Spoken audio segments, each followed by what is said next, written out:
10,000 jackboots striking as one, a heartbeat made of cold iron. It wasn't just a political takeover. It was a billion-mark engine of terror designed to grind the human soul into silence. How did this impenetrable fortress built to monitor every breath allow its gears to be jammed by a single slip of paper? Why did a system that conquered nations surrender its secrets to a soft-spoken woman from Wisconsin? And why did the architects of the Reich become the very ones who betrayed it? But history got it wrong. The only true threat to Hitler's inner circle was a woman the Gestapo dismissed as a mere academic's wife. They ignored her until the laughter stopped. Why did the most powerful military machine on earth ignore the only tactic that could save them? The answer wasn't in the classified vaults, but in the hands of a Midwestern scholar. Schacht. Berlin, September 1932. The air is thick with the smell of coal smoke and the metallic tang of wet wool. From the tall, arched windows of her classroom, Mildred Harnack watches the Weimar Republic bleed out in the streets. The rhythmic strike of boots on the pavement isn't a protest anymore. It is a pulse. The brown shirts move like a dark tide, claiming the boulevards while the world watches with a polite, diplomatic distance. To the diplomats, it is a shift in the wind. But Mildred sees a terminal disease. She stands at the blackboard, the white chalk dust coating her fingers like a second skin. She is a woman of letters, a professor of American literature far from the rolling hills of Wisconsin. But she understands a truth the politicians haven't yet grasped. When a system begins to feast on its own, silence is the first thing it devours. The resistance doesn't start with a bomb. It starts with a book. Mildred's journey into the heart of the beast wasn't an accident of history. It was a choice made in the quiet of a library. She arrived in Germany in 1929, a brilliant mind seeking the deep intellectual roots of Europe. Instead, she found a nation spiraling into a fever. She watches as her Jewish colleagues are stripped of their titles. She watches as the libraries are purged. The system this rising Nazi machine operates like a massive industrial furnace. It requires constant fuel, first the marginalized, then the dissidents, then the truth itself. She begins hosting evening seminars in her modest apartment. To the neighborhood block warden or a passing SS patrol, it looks like a gathering of the elite intellectuals, artists, and civil servants discussing the nuances of Goethe or the rhythm of Walt Whitman. But the literature is a shroud. Beneath the poetry, a web is being spun. Mildred is the architect, connecting the factory worker to the high-ranking official, the dreamer to the pragmatist. She moves through the room with a calm, academic grace, pouring tea and offering cookies, while the men around the table discuss something far more dangerous than verse, the logistics of sabotage. They are the Red Orchestra. To the authorities, she is an ornament, a ghost in the machinery of the Reich. The high-ranking officials she encounters at social functions view her through the lens of their own narrow prejudice. To them, she is simply the American wife of Arvid Harnack, a senior official in the Ministry of Economics. They see her as a curiosity, a quiet, blonde woman who surely spends her days thinking of housework and poetry. They claimed that the security of the state was absolute because the German citizen is disciplined by nature, an official might have said over a glass of Riesling. This is the crystallized hubris of the era, They believe the German spirit is too robust to be threatened by a handful of readers. They treat her quiet as submission, but they have fatally underestimated the scholar. Mildred's unique background, her American upbringing, combined with her deep immersion in German culture, allows her to see the cracks in the machine that the experts miss. While the generals look at maps, she looks at the supply chains. While the Gestapo looks for radicals with grenades, she looks for the psychological friction points within the bureaucracy. She understands the black box of Nazi power. The mechanism of their control relies on a simple input: fear. If the citizen fears the state, the output is obedience. But Mildred introduces a fatal flaw into the circuit. By creating a network of people who trust each other more than they fear the government, she bypasses the fear response entirely. The information begins to flow through a human chain, one that doesn't rely on technology that can be intercepted, but on the silent, invisible bonds of shared conviction. It is a slow, agonizing process. Every new recruit is a gamble with the guillotine. She meets with a young factory worker in a crowded park, the air cold enough to turn their breath into mist. She hands him a pamphlet hidden inside a copy of Leaves of Grass. "Why do you do this?" he whispers, his hand shaking. "You could just go home. You're American." Mildred looks at the swastika banners draping the government buildings in the distance. "Because once you see the machine," she says softly, "you realize that no one is truly an outsider. We are all part of it, unless we choose to be the sand in the gears." As 1932 turns into 1933, and the Night of the Long Knives cements Hitler's grip on the throat of the nation, Mildred's seminars grow more frequent. The circles expand. They are no longer just talking about resisting. They are beginning to harvest. Economic data, production numbers, the secret blueprints of a rearming military. It all begins to funnel through Mildred's hands. She is a spy who never wanted to be one, a soldier who carries no gun. She is the quietest person in the room, and therefore the most dangerous.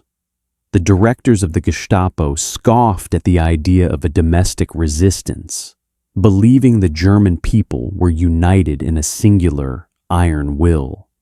They treated the absence of open revolt as total victory. But they had fatally underestimated the quiet power of the marginalized. It wasn't peace. It was the strategic silence of a scholar who was already mapping the structural weaknesses of their empire. While they toasted to a 1,000-year Reich, a microscopic fracture, the true master of the deep began to unzip the hull of their secrets, preparing to remind them who was really in charge. June 1941. The Ministry of Aviation, Berlin. The building is a limestone monolith, a fortress of bureaucracy, where the air is thick with the scent of ozone from the teletype machines and the bitter dregs of synthetic coffee. This is the nervous system of the Luftwaffe, the place where the destruction of cities is calculated with the cold precision of an accounting firm. Under the constant, low-grade hum of a city preparing for total war, Mildred and Arvid Harnack operate in the eye of the storm. They are a paradox that the Nazi mind cannot compute. A high-ranking official in the Ministry of Economics and his brilliant American wife, moving through the halls of power like shadows in a hall of mirrors. By day, Arvid sits at a desk piled high with production quotas and fuel requisitions. He sees the truth that the propaganda ministers try to hide the straining seams of an economy being cannibalized for the front. By night, he brings these numbers home in his head, and Mildred transforms them into intelligence. They are harvesting secrets, technical data on the new Messerschmitt engines, troop movements toward the eastern border, the specific caloric intake of a German soldier compared to the grain reserves in the Ukraine. To the Gestapo, intelligence is a game of codes and invisible ink. But for Mildred, the mechanism of the mutiny is far simpler. It is a paper trail. She treats the Nazi bureaucracy like a giant, overtaxed filing cabinet. To smuggle a secret out, you don't need a high-tech gadget. You simply need to hide it in the sheer volume of the system's own paperwork. It is like a drop of poison in a reservoir. Once it is in the flow, it is impossible to isolate until it reaches the heart. But every page she transcribes, every contact she meets in the flickering shadows of the Tiergarten, is a gamble with the Fallbeil, the guillotine. The tension is a physical weight, a frost that never thaws. Mildred walks the streets of Berlin with a calm, practiced mask, but her mind is a frantic map of couriers and deadlines. She is no longer just a teacher. She is a processor of death. The American woman is harmless, a junior Gestapo officer might have remarked while reviewing the Harnack's file. She spends her time in the library. She has no stomach for politics. This is the crystallized arrogance of the establishment. They believe that because Mildred doesn't fit their profile of a revolutionary, because she doesn't carry a pistol or shout slogans, she is incapable of resistance. They prioritize the manual over the person. They believe their surveillance is absolute because their books say it is, but they have a fatal blind spot. They are looking for a fire, and they are ignoring the slow, steady leak of the fuel. The Red Orchestra, the name the Gestapo will later give them, is now a symphony of dissent. Mildred is the conductor. She recruits a young stenographer from the ministry, a woman whose brother was killed in the first month of the war. She recruits a radio operator who has grown tired of transmitting lies. The struggle is not just external, it is the internal erosion of the self. Mildred lies to her neighbors. She hides her true thoughts from her few remaining friends. She lives in a state of permanent hesitation, wondering if the knock at the door is a delivery or the end of her life. Then comes the black box of their downfall. To get the information to the Allies, the network relies on shortwave radio transmissions. The mechanism is a marvel of early 20th century physics, a series of vacuum tubes and copper coils designed to fling a voice across the continent on a beam of invisible energy. But the physics of the radio are indifferent to the morality of the message. If the frequency is held for even a second too long, the signal becomes a beacon. The input is the operator's frantic tapping of the key. The output is a physical ripple in the air that the German direction finders can track with the accuracy of a hunter following a blood trail. It is a mechanical betrayal. The very tool they use to save lives is the one that broadcasts their location to the executioners. The SS commanders scoffed at the idea of a secret radio in the heart of the capital. They believed their jamming stations and patrol cars had made the airwaves a private German lake. They treated the silence as absolute control. But they had fatally underestimated the desperation of the ghosts in their machine. It wasn't a dead signal. It was a whisper waiting for the right moment to scream. While the generals planned the final assault on Moscow, A single intercepted transmission, a crackle of static that shouldn't have been there, began to unspool the entire web, preparing to remind the hunters that even a ghost leaves a footprint. The intercepted message is a disaster wrapped in a technicality. A Soviet agent in Brussels, under immense pressure, uses a code name that has already been compromised. The fatal flaw isn't a lack of courage, it is a lack of synchronicity. The Gestapo doesn't even need to be brilliant, they just need to be patient. Mildred feels the net tightening. The evening seminars are smaller now. The faces around the table are pale, their eyes darting to the windows at every passing car. Arvid's hair is turning white. They discuss fleeing. But where? To the west is the Atlantic Wall. To the east is a frozen wasteland. She stays. She stays because the scholar in her knows that if she stops now, the truth she has gathered will die with her. She continues to meet her couriers in the rain, their faces obscured by the collars of their heavy coats. She continues to believe that words can still shatter steel, even as the steel begins to close around her throat. The internal conflict is no longer about whether she will be caught. It is about how she will face it when she is.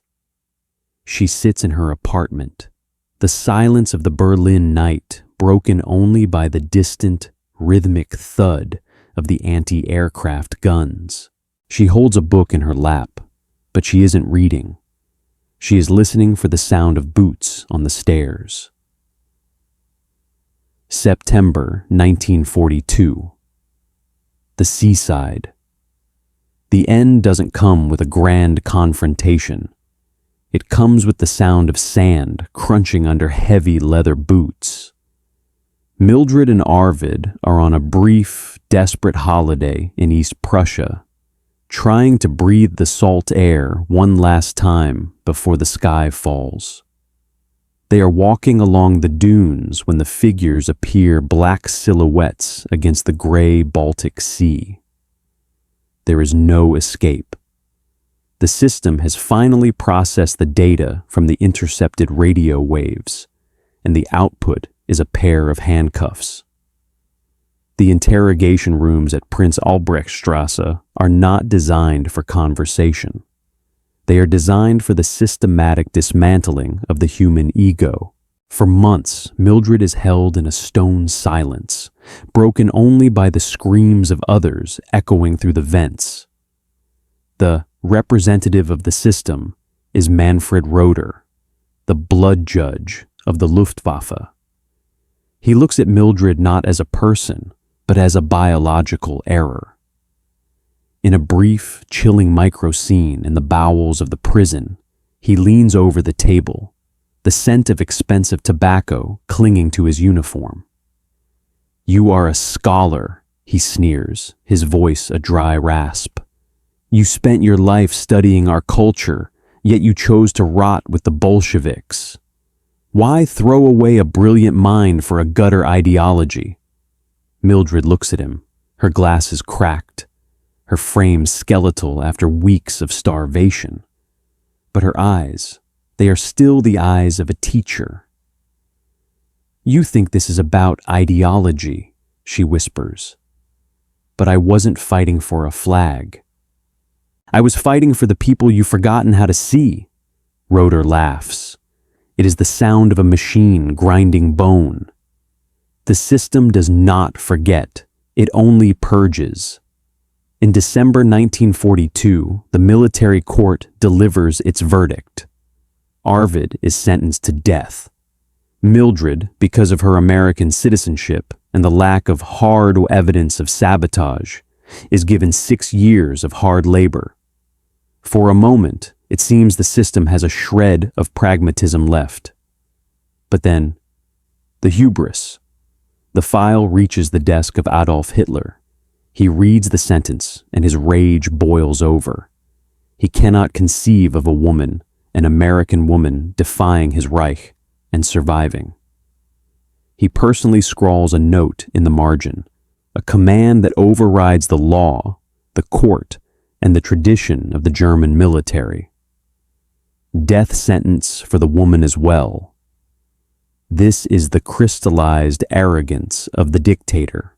He believes that by destroying the body, he can erase the idea. He treats the law as a suggestion and the human spirit as a nuisance to be flattened. February 16th, 1943. Plötzensee Prison, Berlin. The time freeze begins. The air in the execution chamber is cold, a damp, heavy cold that smells of disinfectant and old iron. There is no priest. There are no witnesses. Only the executioner and his assistants moving with the bored efficiency of factory workers at the end of a long shift. In the center of the room stands the fallbeil, the falling axe. It is a masterpiece of dark engineering, a vertical frame of polished wood, a heavy steel blade held aloft by a single trip lever, and a wooden bench. The mechanism is simple. Input, the body. Process, gravity and a razor-sharp edge. Output, silence. It takes less than 7 seconds from the moment the prisoner enters the room to the moment the blade drops. Mildred is led in. Her hair has been shorn. She is wearing a simple gray dress. She looks at the machine, the ultimate expression of the system she spent a decade trying to jam. She does not struggle. She does not scream. She is a scholar to the very end, observing the final lesson of her life with a terrifying, quiet grace. As they force her onto the bench, she speaks. It is a whisper intended for no one but the air of the room. And I loved Germany so much. The lever trips, the steel screams, and for a moment there is only the sound of a heavy weight meeting wood. Mildred Harnack is the only American woman ever executed on the direct orders of Adolf Hitler. She was a weapon of conscience, a ghost who haunted the hallways of the ministry, a woman who believed that the truth was worth more than her own breath. But the victory is bitter. When the war ends and the camps are liberated, the world does not sing her name. As the Iron Curtain falls across Europe, the story of the Red Orchestra becomes inconvenient. The Americans see her as a possible communist sympathizer because she worked with Soviet agents to stop the Nazis. The West Germans want to forget the resistance because it reminds them of their own complicity. Her family in Wisconsin receives her belongings in a small trunk, but her story is buried in classified archives for decades. The system, this time the new Cold War system, chooses to erase her heroism because it doesn't fit the new narrative. They didn't deserve her. They took her sacrifice and they hid it in the dust, fearful of the complexity of a woman who chose morality over loyalty. Do we see this same hubris in our society today? Do we still ignore the quiet warnings of the outsiders, the scholars, and the inconvenient truth-tellers because they don't wear the right uniform or speak the right slogans? Mildred Harnack's life is a mirror. It reflects the cost of negligence and the staggering price of courage. She reminds us that the machine only wins when we agree to become its fuel. If you believe that stories like Mildred's deserve to be remembered, join our ranks by subscribing and like this video.